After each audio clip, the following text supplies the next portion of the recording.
आगे जो डायरी की डिटेल्स हैं ये मई 26 1944 की, अब वो थोड़ी सी बड़ी हो गई थी।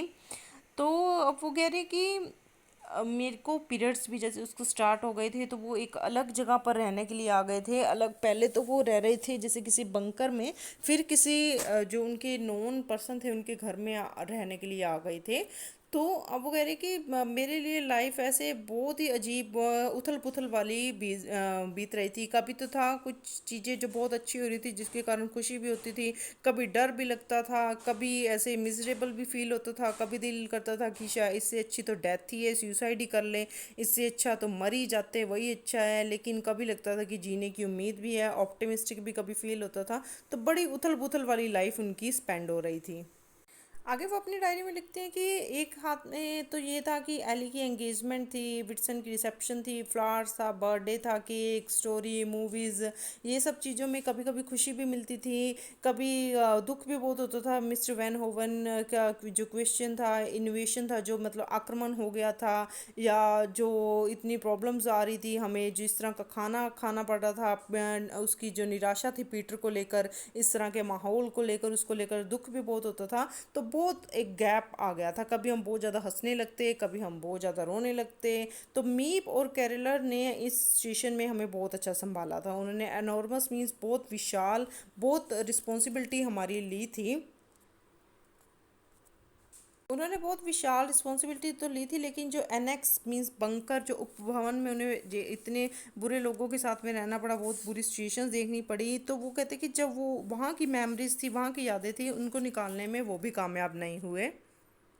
एनेक्स में लोग एक दूसरे से लड़ रहे थे, उस बंकर में जहाँ जो छोटे छोटे अपार्टमेंट्स थे वहाँ पे लोग एक दूसरे से लड़ रहे थे। और जो भी जूइश फैमिली के बारे में पता चल रहा था उनको कॉन्सेंट्रेशन कैंप्स में भेजा जा रहा था। तो मिस्टर को जो कुफियस थे उनकी जो हेल्थ थी वो भी ख़राब थी, एलिस की एंगेजमेंट में वो अपनी बिजी थी। तो वो अपनी तरफ से बहुत ट्राई करते थे, लेकिन फिर जो हमारी सिचुएशन है वो कई बार हमारे ऊपर हावी हो जाती थी। तो हम कभी उदास हो जाते थे, कभी परेशान हो जाते थे, कभी खुश भी हो जाते थे। कहते कभी हम ट्राई करते थे कि बाहर निकले, अपनी फ्रेंड से मिले, आम जिंदगी जिए, लेकिन वो बस थोड़ी देर के लिए ही रह पाता था। लेकिन वापस से फिर से वही जिंदगी, वही गंदगी हमें देखने को मिलती थी। जो ड्रेन्स, जो नालियाँ हैं वो भर गई थी, बंद हो गई थी, हम पानी भी नहीं जो है वो चला सकते थे। ट्रिकल मीन्स बूंद बूंद करके बहना, हमें इस तरह से लाइफ लीड करनी हुई, बिल्कुल बूंद बूंद पानी के लिए तरसना पड़ा, वैसे ही रहना पड़ा। और टॉयलेट को फ्लश भी नहीं कर सकते थे, वहाँ पर ब्रश मारना पड़ता था।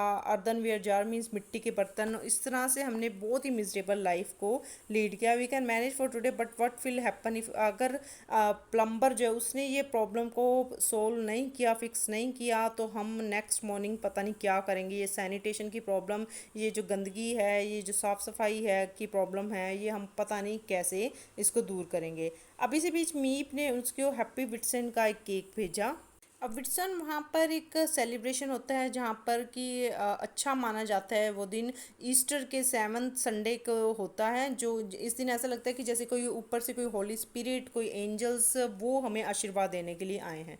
तो हैप्पी विट्सन का उन्होंने केक भेजा, लेकिन क्योंकि वो उस टाइम परेशान भी बहुत ज़्यादा थे, वहाँ पे फिर से वही कंसंट्रेशन कैंप और वो लड़ाई झगड़े, उसकी फिर से आवाज़ें और वो सब आ रही थी, उसका शोर हो हल्ला हो रहा था। तो ऐसे लग रहा था कि जैसे ये केक भी हमारा मजाक उड़ा रहा है। हम परेशान भी थे, कभी खुश भी हो जाते थे, लेकिन हर टाइम डर की ही ज़िंदगी जी रहे थे। वो आगे बताती कि कई बार मुझे टॉयलेट के लिए जब नीचे जाना पड़ता था तो मुझे ऐसा लगता था कि जैसे पता नहीं मैं कहाँ बहुत ही डरावनी किसी जगह में जा रहा हूँ। वहाँ पर मिस्ट्रीस मफल्ड साउंड मीन्स कि ऐसे साउंड्स आ रही थी, ऐसी आवाज़ें आती थी, तेज हॉर्न हॉर्न्स की आवाज़ आती थी, कुछ मिली जुली सी आवाज़ें आती थी। तो मैं बहुत जल्दबाजी में फटाफट से अपना काम ख़त्म करके आ जाती थी। मुझे शिफ्ट मीन्स कम कपी छूट जाती थी, कि मेरी जो कांपना शुरू हो जाता था सारी बॉडी। तो मैं फटाफट से अपना काम ख़त्म करके आ जाती थी।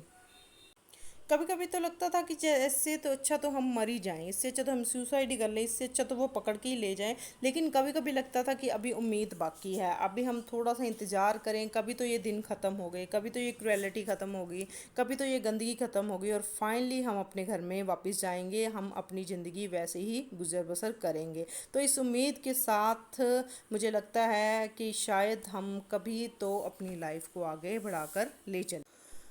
तो यहाँ पर ये जो डायरी है ये यहाँ तक ही है, आगे वो नहीं लिख पाई क्योंकि किसी इनसाइडर ने ही, किसी अपने ही किसी पर्सन ने उनका जो पता है बता दिया था, और उनको पकड़ के वो कंसंट्रेशन कैंप्स में ले गए थे। एनी उसकी सिस्टर, उसकी मदर की वहीं पर बीमारियों के कारण डेथ हो गई, सिर्फ उसके फादर बचे थे। और जो मीप है उसकी सेक्रेटरी, उसकी जो एम्प्लॉय थी, उसने ही वो डायरी ढूंढ कर उसके फादर को दी, जिसको कि इनिशियली उसकी डल लैंग्वेज के कारण बहुत क्रिटिसाइज़ किया गया, बहुत आलोचना की गई, लेकिन फाइनली इसको वर्ल्ड वाइड एक्लेम मिला, वर्ल्ड वाइड इसकी बहुत ही तारीफ़ की गई। यहीं पर ये जो चैप्टर है ये ख़त्म होता है। अगर आपको कुछ और भी चाहिए हो, आप कमेंट बॉक्स में जाकर कमेंट कर सकते हैं।